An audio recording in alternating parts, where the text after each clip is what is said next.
भाई देखते हैं अभी जो है थोड़े से एग्जांपल्स देख लेते हैं क्रिस्टलाइन सॉलिड और एमरफेस सॉलिड के। देखिए क्रिस्टलाइन सॉलिड एग्जांपल की बात करते हैं।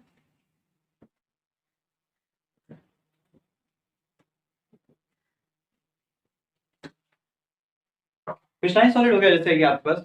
देखिए क्या होता है, जो NaCl होता है ये भी हमारे क्रिस्टल के रूप में ही पाया जाता है। होता क्या है, जब भी आप जो है पर्टिकुलरली सी वाटर को जब हम पानी इवापोरेट करवाते हैं तो पानी इवापोरेट का नाम क्या बचता है, वो सॉल्ट। ठीक है, तो ये जो सॉल्ट है हमारे पास ये क्या है, क्रिस्टलाइन नेचर का ही पाया जाता है। ठीक है, फिर बहुत सारे ऐसी चीजें होती हैं जो कि हम क्रिस्टलाइजेशन के तरीके से जो है उसको सेपरेट करते हैं। मतलब क्या, उसको आप जो है जैसे मान लीजिए आपके पास जो है चीनी और पानी मिल चुका है, अगर मान लीजिए आपको जो है सेपरेट करना है तो यहाँ पे भी आप क्रिस्टलाइजेशन का उपयोग कर सकते हैं। तो पर्टिकुलरली क्रिस्टलाइन सॉलिड्स होते क्या है, तो यहाँ पे जैसे आपके पास हो गया एग्जांपल के तौर पे क्वार्ट्ज हो गया, NaCl का क्रिस्टल्स होता है। ओके, क्वार्ट्ज हो रहा है, NaCl हो गया। ओके, ये सारे जो आपके पास होते हैं क्रिस्टलाइन सॉलिड्स होते हैं। उसी तरह से एमरफेस सॉलिड जो है,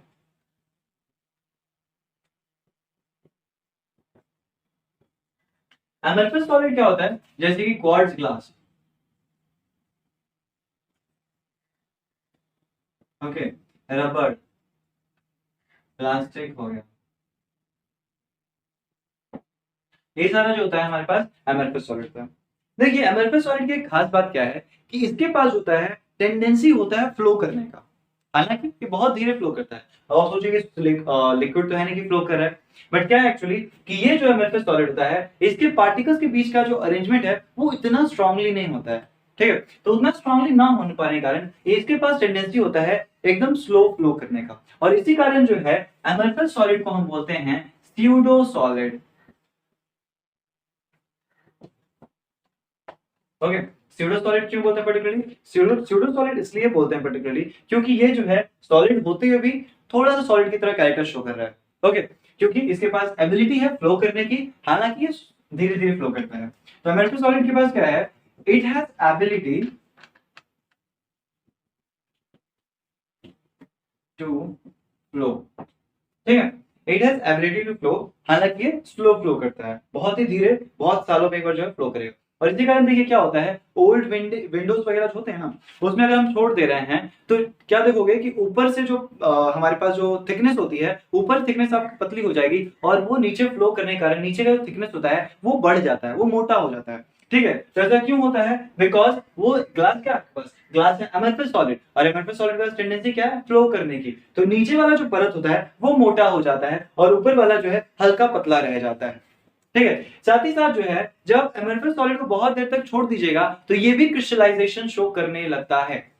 अमरफेस सॉलिड जो है ये भी क्रिस्टलाइजेशन शो करने लगता है और इसके कारण जो है ये व्हाइटी पैचेस जो है दिखाने लगेगा।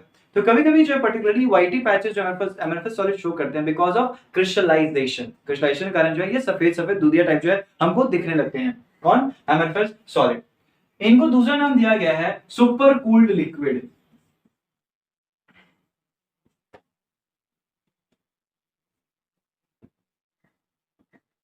सुपर कूल्ड लिक्विड क्यों कहते हैं, बेसिकली सुपर कूल्ड लिक्विड इसे कह रहे हैं क्योंकि मान लीजिए क्या है, ये फ्लो कर रहा है तो हमको ऐसा दिखता है कि हमने पानी को जो है जमा दिया हुआ है।